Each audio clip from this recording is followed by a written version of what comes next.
In case you didn't know, E3 took place this week, and we here at the League are very big gamers, and I've been following this event personally for the last 12 years. So instead of doing a comic related video, I wanted to do a top 10 games shown at the event. Now yes, I know that every channel has one of these, but we are all different gamers and this is my top 10. So if you will, welcome to the Justus League and let's get to it. Number 10.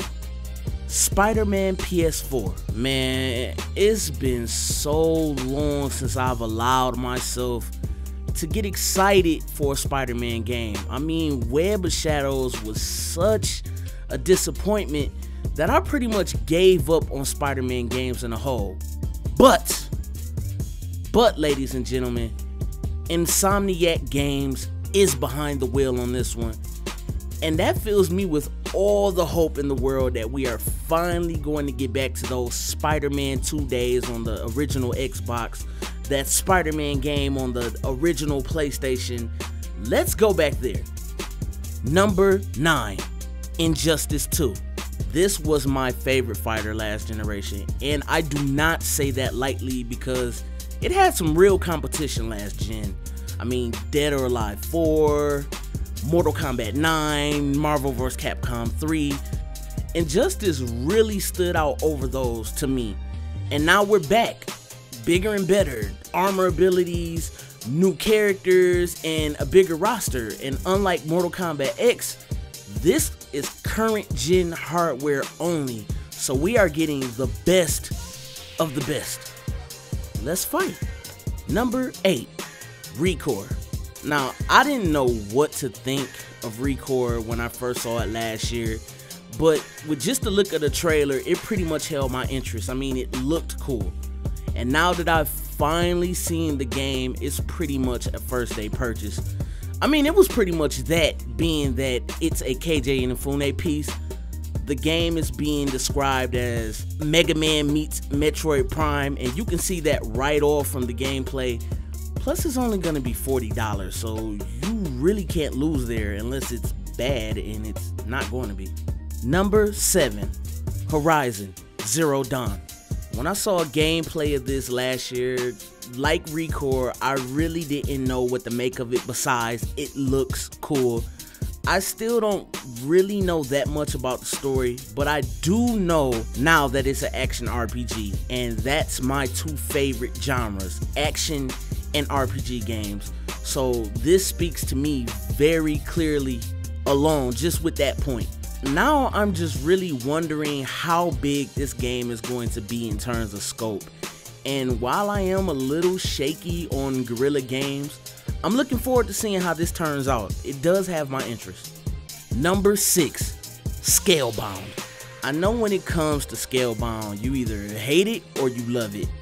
I know some people are put off by the main character. They think he's cheesy. But to me, he reminds me a lot of Dante from Devil May Cry, and that's pretty much the game that made me buy a PlayStation 2. And this is another game that's pretty much being bought off of the developer's reputation alone. Hideki Kamiya is responsible for some of my most happiest memories as a gamer. I mean, Resident Evil 1 and 2 on the original PlayStation, the first Devil May Cry, Bayonetta. These are some of the most fun games I've ever played, and now you're telling me that on top of that I get customizable dragons.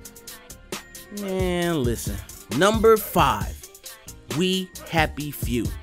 When I first saw this game, I was immediately drawn in by it because it reminded me so much of BioShock. That's like one of my favorite games last generation. Just the idea of this weird, closed off, underground apocalyptic city where you have to survive and make it out. That speaks to my imagination. And it's like some comic book stuff, like some creepy Walking Dead meets Clockwork Orange type comic book game. I love the look of this game and the creepy ambiance, and this is a top 5 showing for me. Whoever thought being a downer could make you so happy? I mean, go figure. Number 4, Final Fantasy 15. I haven't been excited for a Final Fantasy game since Final Fantasy 10 or 11 maybe. 13 was okay, I guess, but with this one, it looks like we are getting back to form. We're back on mission. My favorite game of all time is Final Fantasy 7. There was a time when I was a real Japanese RPG head. Final Fantasy 8 is right up there for me, and 15 just has that feel to it. Lots of exploration, lots of colors, crazy anime action, and huge swords. I played the demo last year. My body and my Xbox is ready. What's up?